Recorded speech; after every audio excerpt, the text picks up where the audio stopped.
प्रिय विद्यार्थियों, इस वीडियो में हम महाराणा कुंभा की सैनिक उपलब्धियों पर चर्चा करेंगे। महाराणा कुंभा ने साम्राज्यवादी नीति का अनुसरण किया और उसने अपने साम्राज्य के 20 वर्ष तक विस्तार की नीति में व्यय कर दिए तथा अपनी विजयों का लेख कुंभलगढ़ प्रशस्ति में 5 खंडों में खुदवा दिया। रणकपुर प्रशस्ति तथा कीर्ति स्तंभ लेख उसकी विजयों के सबसे अच्छे स्रोत हैं। कुंभा के राज्यारोहण के समय कुंभा के पास सिर्फ मेवाड़ का भाग ही था, परंतु सबसे पहले आंतरिक विद्रोहियों का दमन करने के बाद सारे राजस्थान पर अपना आधिपत्य स्थापित कर लिया। उसे मालवा तथा गुजरात की बढ़ती हुई शक्ति से चिंता थी, अतः उसने राज्य की उत्तरी सीमा सुरक्षित करने के लिए मेरों का दमन कर अपना नियंत्रण स्थापित कर लिया था। महाराणा कुंभा ने कुंभलगढ़, चित्तौड़गढ़ और मांडरगढ़ के दुर्गों को अपनी सैनिक शक्ति का केंद्र बनाया और इन्हीं केंद्रों से अपने राज्य की सीमा को पूरब और पश्चिम दिशाओं में विस्तृत किया। डॉक्टर सोमानी लिखते हैं, कुंभा ने अपनी योग्यता से मालवा, गुजरात, दिल्ली, मेड़ता के मुसलमानों को परास्त कर वहां उसने राजस्थान के अनेक छोटे बड़े राजाओं को परास्त किया। विद्यार्थियों, अब हम महाराणा कुंभा की प्रमुख सैनिक विजयों पर चर्चा करेंगे, जिसमें आबू और सिरोही की विजय 1437 ईस्वी। आबू में उस समय देवड़ा शासकों का राज्य था। वहां पर शैषमल नामक एक महत्वाकांक्षी व्यक्ति शासन कर रहा था। उसने ही सिरोही राज्य की स्थापना की थी। डॉक्टर ओझा लिखते हैं, शैषमल अपने पिता शिवभाण की भांति बहुत ही महत्वाकांक्षी व्यक्ति था। उसने मोकल की हत्या के बाद मेवाड़ राज्य के आसपास के क्षेत्रों पर अपना अधिकार स्थापित कर उसे अपने राज्य में मिला लिया था। महाराणा कुंभा ने डोडिया सरदार नरसिंह को आबू तथा सिरोही के क्षेत्रों पर आक्रमण करने के लिए भेजा, क्योंकि गुजरात की विजय के लिए यह क्षेत्र जीतना आवश्यक हो गया था। डोडिया सरदार ने शैषमल को पराजित किया तथा आबू व बसंतगढ़ तथा सिरोही के पूर्ववर्ती क्षेत्रों पर अपना अधिकार जमा लिया, जिसकी जानकारी हमें ताम्रपत्रों से भी मिलती है। और ऐसा कहा जाता है कि सिरोही के देवड़ाओं ने पुनः गुजरात के सुल्तान से अपने प्रांत को प्राप्त करने का प्रयास भी किया था, लेकिन वो असफल रहे। मारवाड़ की विजय। रणमल की मृत्यु के बाद उसका पुत्र जोधा जान बचाकर इधर उधर भागने लगा तथा रणमल ने भी ये समाचार सुनकर वह भी इससे भयभीत हो गया। डॉक्टर ओझा लिखते हैं, मेवाड़ की सेना ने जोधा का पीछा किया तथा चूड़ा की सलाह पर महाराणा कुंभा ने मारवाड़ विजय का निश्चय किया। इस समय परिस्थितियां भी अनुकूल थी। रणमल की हत्या के समय कई सिसोदिया सरदारों ने राठौर सरदारों को मौत के घाट उतार दिया था। विद्यार्थियों, इस समय मारवाड़ नेता बिल्कुल निर्बल स्थिति में था। चूड़ा के कहने पर एक विशाल सेना लेकर मारवाड़ पर आक्रमण किया गया तथा मंडौर, सोजत तथा अन्य प्रसिद्ध नगरों पर आक्रमण कर दिया। चूड़ा ने मारवाड़ का शासन प्रबंध अपने पुत्रों को सौंप कर मेवाड़ वापस लौट गया। रणबल के पुत्र जोधा ने मारवाड़ लेने का प्रयास किया पर वह असफल रहा तथा कुपास के युद्ध में मारवाड़ के शासकों को अत्यधिक हानि उठानी पड़ी। जब कुंभा ने 1453 ईस्वी में मालवा और गुजरात अभियान शुरू किया तो उसे सहायता की आवश्यकता पड़ी।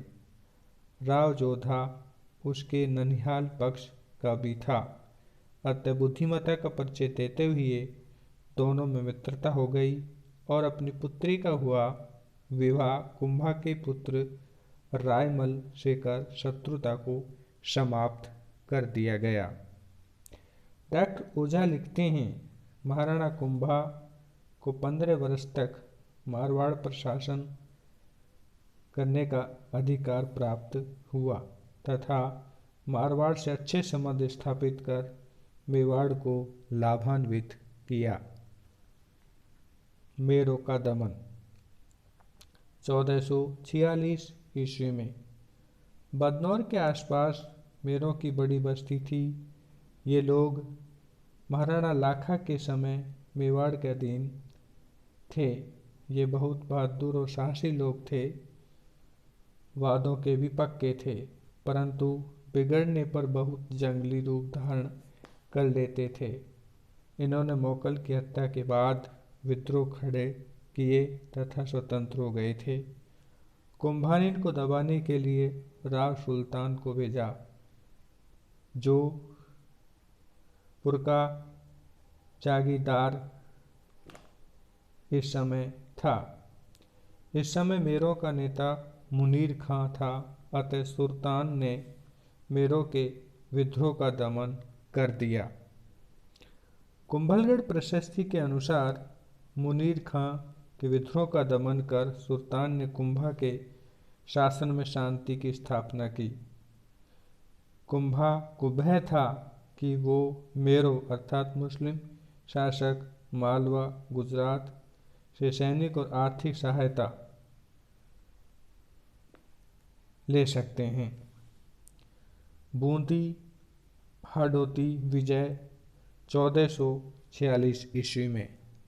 विद्यार्थियों, इस प्रकार महाराणा कुंभा की सैनिक उपलब्धियों का दौर चलता रहा और वो एक के बाद एक विजय प्राप्त करता रहा, जिसमें बूंदी अर्थात हाड़ौती विजय 1446 ईस्वी में भी उन्होंने की। रणकपुर के जैन मंदिर से बूंदी की विजय का उल्लेख मिलता है। बूंदी के शासक पहले मेवाड़ के सामंत थे, परंतु बाद में अवसर पाकर वो स्वतंत्र हो गए थे। मोकल की हत्या के अंतिम दिनों में हाड़ौती के राजाओं की शक्ति बढ़ गई थी। इन्होंने मेवाड़ के पूर्वी भाग पर अपना प्रभाव जमाना शुरू कर दिया था। इन्होंने मांडलगढ़ तथा जहाजगढ़ पर भी अपना अधिकार कर लिया, अतः कुंभा को इनसे भय हो गया था, अतः इन पर उसने पुनः अधिकार जमाना चाहा। प्रथम बार उसने मांडलगढ़ पर आक्रमण करने का निश्चय किया। अचल दास खींची ने इसकी पुष्टि की है। हाड़ौती तथा मेवाड़ की सेना के बीच जहाजपुर में भारी संघर्ष हुआ। मांडलगढ़ के बाद कुंभा ने जहाजपुर पर अपना अधिकार किया था, अपना सामंत बना भी लिया था। इस क्षेत्र को अपने राज्य में भी उन्होंने मिलाया तथा अन्य भाग हाड़ाओं को ही वापस दे दिया। कुंभलगढ़ प्रशस्ति से पता चलता है कि बूंदी के क्षेत्र पर अधिकार करने के लिए कुंभा को मालवा के शासक से भी संघर्ष करना पड़ा। बूंदी की ख्यातों में कुंभा के हाड़ौती विजय का वर्णन मिलता है। कुंभा के समय बूंदी का शासक बेरी साल भाण था। ये मोकल के अंतिम समय में ही स्वतंत्र हो गया था। बूंदी के शासक बेरी साल ने मालवा के शासक से कुंभा के विरुद्ध सैनिक सहायता मांगी थी, परंतु कुंभा ने उसे जेल में न होने दिया और उसे स्वतंत्र ही समय रखा तथा मांडलगढ़ व बरम्बरा पर अधिकार कर लिया। बूंदी के शासक को करतार बनाकर उसका राज्य उसे वापस दे दिया। डॉक्टर गोपीनाथ शर्मा लिखते हैं, कुंभा द्वारा मेवाड़ के सीमांत भाग रखकर अपरिचित विचारशील नीति का परिचय दिया। डूंगरपुर विजय 1446 ईस्वी। डूंगरपुर का क्षेत्र भी पहले मेवाड़ के अधीन था, परंतु राणा मोकल की हत्या के बाद वहां के शासक गोपीनाथ ने अपनी स्वतंत्रता की घोषणा कर दी थी। कुंभा ने एक बड़ी सेना लेकर डूंगरपुर पर अपना आक्रमण किया। कुंभा के आक्रमण के भय से गोपीनाथ वहां से भाग खड़ा हुआ तथा डूंगरपुर पर कुंभा का अधिकार हो गया। नागौर विजय 1556 से 1458 ईस्वी। नागौर के शासक फिरोज खां की मृत्यु के बाद समझ खां नागौर की गद्दी पर बैठा। वैसे तो नागौर शुरू से ही मेवाड़ विरोधी रहा है। वह मालवा तथा गुजरात के शासक से मिल गया था, परंतु नागौर के शासक शम्स खां को हटाकर उसके छोटे भाई मुजाहिदीन खां ने नागौर पर अपना अधिकार जमा लिया था।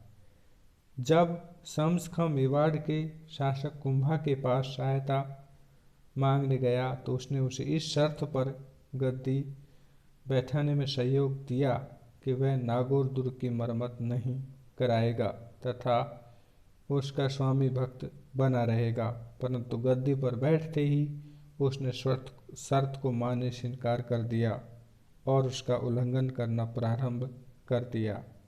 तो 1458 ईस्वी में कुंभा ने शम्स खां पर आक्रमण कर उसे पराजित कर दिया।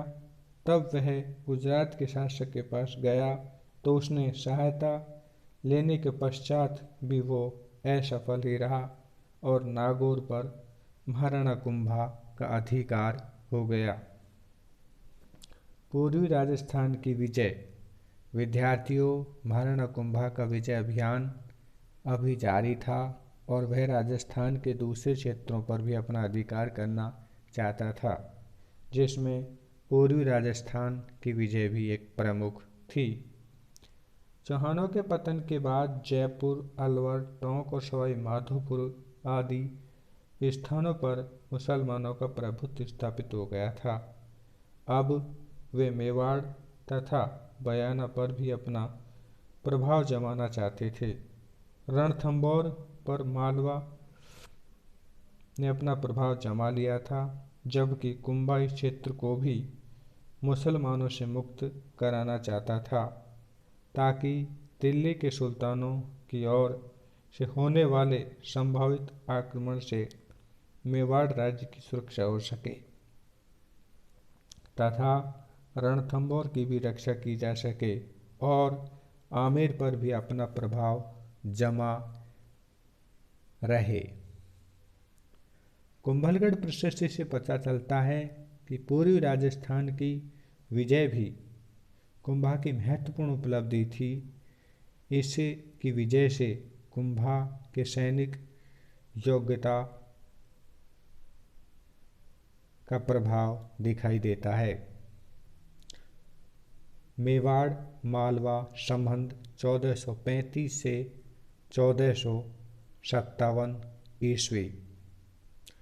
तुगलक वंश की स्थापना के साथ ही दिल्ली सल्तनत की केंद्रीय सत्ता कमजोर पड़ी, जिससे सल्तनत के प्रांतीय क्षेत्र दिल्ली के प्रभुत्व से मुक्त होकर अपने स्वतंत्र राज्य की स्थापना का सुअवसर प्राप्त किया था। ऐसे राज्यों में मेवाड़ के पड़ोसी राज्यों में मालवा, गुजरात और नागौर थे। इन मुस्लिम राज्यों की महत्वाकांक्षा मेवाड़ विजय थी, क्योंकि इनको अपनी स्वतंत्रता खोने का डर था। इसी कारण राजपूतों तथा मुसलमानों में सदैव वैमनस्य बना रहता था। महाराणा कुंभा जो एक महत्वाकांक्षी शासक था, इन पड़ोसी राज्यों की बढ़ती शक्ति को पसंद न कर सका और इन पर अपना अधिकार स्थापित करने की योजना बनाई। हरविलास शारदा लिखते हैं, मेवाड़ और मालवा के बीच पहले से ही परंपरागत शत्रुता विद्यमान थी, लेकिन विजय कुंभा की हुई। कुंभा के समय मालवा का शासक महमूद खिलजी था, जिसने महाराणा कुंभा के विद्रोही महपा परमार को अपनी शरण में ले रखा था। कुंभा के बार बार अनुरोध करने पर भी उसको वापस नहीं लौटाया गया, तो महाराणा कुंभा ने 1437 ईस्वी में आक्रमण किया। सारंगपुर के निकट दोनों पक्षों में घमासान युद्ध हुआ, परंतु महमूद को हार का मुंह देखना पड़ा और महाराणा कुंभा की इसमें विजय हुई। मेवाड़ गुजरात संबंध 1442 से 1458 ईस्वी। गुजरात मेवाड़ के संबंध 1442 ईस्वी तक शांतिपूर्ण बने रहे, क्योंकि इस समय गुजरात की आंतरिक दशा ठीक नहीं थी। परंतु अव्यवस्था समाप्त होने पर सुल्तान की महत्वाकांक्षा बढ़ गई। इसमें कुतुबुद्दीन बड़ा ही महत्वाकांक्षी शासक निकला, जिसने मेवाड़ के प्रदेशों पर अधिकार जमाना चाहा। सिरोही का देवड़ा शासक, जो कि महाराणा कुंभा से शत्रुता रखता था, ने गुजरात के शासक कुतुबुद्दीन से महाराणा कुंभा से आबू का प्रदेश दिलाने की प्रार्थना की, जिसके फलस्वरूप सुल्तान ने एक सेना आबू विजय के लिए भेजी थी, परंतु कुंभा की सेना ने मुस्लिम सेना को पराजित कर दिया था। 1556 ईस्वी में मालवा के सुल्तान व गुजरात ने मेवाड़ के विरुद्ध एक संधि कर ली थी और दोनों की सम्मिलित सेना ने 1457 ईस्वी में मेवाड़ पर आक्रमण कर दिया, परंतु उन्हें असफलता मिली और वापस लौटना पड़ा। इस तरह विद्यार्थियों, ये सभी महाराणा कुंभा की सैनिक उपलब्धियां रही।